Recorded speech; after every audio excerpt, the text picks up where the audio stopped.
વડાપ્રધાન નરેન્દ્ર મોદી તેમના 6 દિવસના વિદેશ પ્રવાસના છેલ્લા ચરણમાં ઓસ્ટ્રેલિયાની મુલાકાત પૂર્ણ કરીને મેલબર્નથી ન્યૂઝીલેન્ડ પહોંચ્યા છે.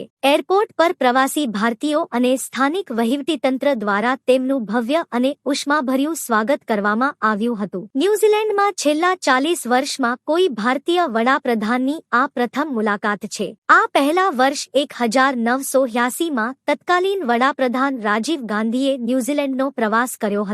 ફ્રી ટ્રેડ એગ્રીમેન્ટ પર નજર. પીએમ મોદીના આ પ્રવાસની શરૂઆત ન્યૂઝીલેન્ડ સરકાર સાથેની દ્વિપક્ષીય બેઠકોથી થશે. આ ઐતિહાસિક મુલાકાત દરમિયાન બંને દેશો વચ્ચે ફ્રી ટ્રેડ એગ્રીમેન્ટને આખરી ઓપ આપવામાં આવશે, જેનાથી ભારત અને ન્યૂઝીલેન્ડ વચ્ચે વેપાર અને આર્થિક સંબંધોને નવી ગતિ મળશે. કિયા ઓરા મોદી કાર્યક્રમમાં 40,000 ભારતીયોને સંબોધ. ન્યૂઝીલેન્ડમાં વસતા ભારતીય સમુદાયમાં પીએમ મોદીની મુલાકાતને લઈને ભારે ઉત્સાહ છે. ભારતીય સમુદાયે વડાપ્રધાનના સ્વાગત માટે ઓકલેન્ડમાં ખાસ કિયા ઓરા મોદી કાર્યક્રમનું આયોજન કર્યું છે. પીએમ મોદી અહીં અંદાજે 40,000 જેટલા પ્રવાસી ભારતીયોને સંબોધિત કરશે, જે આ પ્રવાસનું મુખ્ય આકર્ષણ બની રહેશે.